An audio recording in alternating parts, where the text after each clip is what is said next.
taliye Cusmaan Cali Huday oo ahaa sarkaal ka tirsanaa ciidamadii Ahlusunna wal Jamaaca ayaa eedayn u jeediyay sarkaal ka tirsan hay'adda nabad sugidda iyo sirdoonka qaranka Soomaaliya wuxuuna ku eedeeyay inuu dhibaato ku hayo saraakiisha la qarabeeyay Ahlusunna wal Jamaaca. taliye Cusmaan Cali Huday oo arrimahaasi ka hadlayay wuxuu yiri Rahmaan Rahiim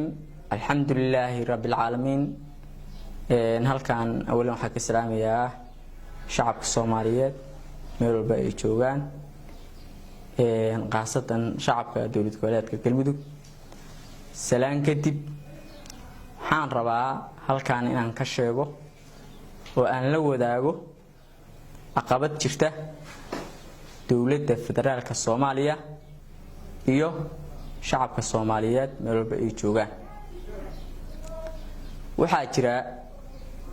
xilligii dawladda Xasan Sheekh in deegaankan Galmudug dagaal ka dhacay waxa jira saraakiil hogaaminaysay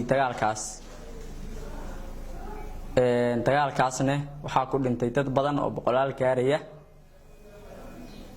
kadibna saraakiishaas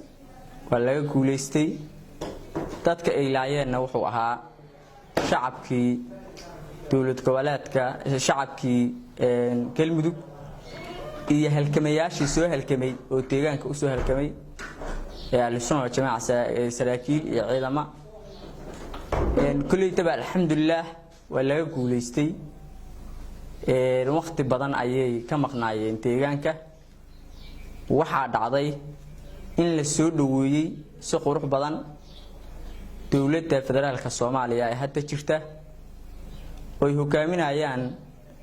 madaxweynaha mudane Maxamed Cabdullaahi Farmaajo madaxweynaha Soomaaliya iyo ra'iisul wasaaraha Soomaaliya mudane Xasan Cali Khayr si qurux badan ayaa deegaanka lagu soo dhaweeyay soo dhaweyntii dawladdaas ayay noogu soo dhex dhunteen saraakiishii ka geysatay deegaanka dhibka markay noogu soo dhex dhunteen ka bacdina waxa dhacday in ay beegsadaan ayagoo awoodii dawladda iyo qaranka Soomaaliyeed adeegsanaya inay beegsadaan saraakiishii soo dhaweeyay dawladda inay ku weeraraan saldhigyada inay ku weeraraan baalka la yiraahdaa xafiisyada hadii uu ahaa military waa weerareen hadii uu ahaa police waa weerareen sargaalku hadii uu ahaa nabad sugid isagana waa weerareen nin kasta oo meel joogay weerareen xoog kale ay weerar u geysteen xataa degmooyinka gudoomiyaasha weerar ku haya waxaan rabnaa waxa hogaaminaya dadka saa yeelaya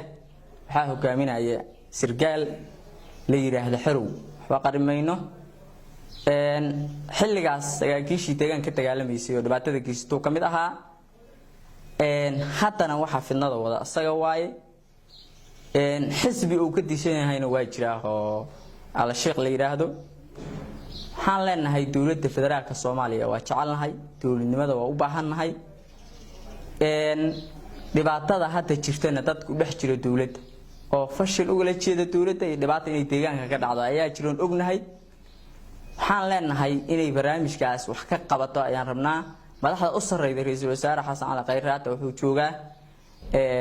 caasimadda ku sugan yahay waxaan leenahay barnaamijkaas wax ka qabo sababtay tahay hadii ay wax ka dhacaan oo dhibaato ka imaato la dhihi maayo saraakiishii uu xirey hogaaminaya geysatay la dhihi maayo waxa leeyahay dawladda federaalka Soomaaliya geysatay waxaan u sheegaynaa marka waxaas dhibaatada jirto shacabkuna inay ogaadaan meesha caqabadu ka jirto dawladuna ay ogaato waxaan leenahay barnaamijkaas dawladda wax ka qaban leenahay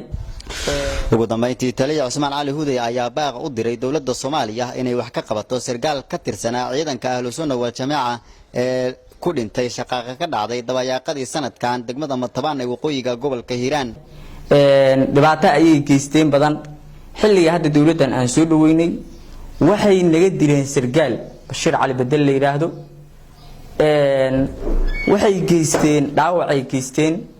waxaan leenahay oo aan dawladda federaalka u baaqaynaa barnaamijkaas inay soo faragelido saraakiisha danaha qaaska ah oo aan ognahay inay wax hore tabanayaan oo dawladii hore ee deegaankan markii hore maamuli jirtay Xasan Sheekh ragkii la soo shaqeynayay inay yihiin aan ognahay ragkii deegaanka dhibaatada ka geystay inay yihiin oo dawladuna ay soo ogeeyeen shaqo ay u tirsato waxaan leenahay hadaysan naga qabanin dawladdu wixii ka yimaado wax ayaga maaragtay dawladda dib ugu laabanayo waay dawladda waan u sheegaynaa nimanka noocaas ah oo aan ognahay waxaan ka codsanaynaa inay naga qabtaan waxaan u baaqayaa shacabka meel walba ay joogaan Galmudug xaaladda inay dejiyaan dadka kale oo hadda matabaan ayaan maanta ku sugannahay dadka ayaan qabiilaadka ah oo walaalka ah wax tabanaya waxaan leenahay Bashiir waa naga wada dhintay idinka maaragtay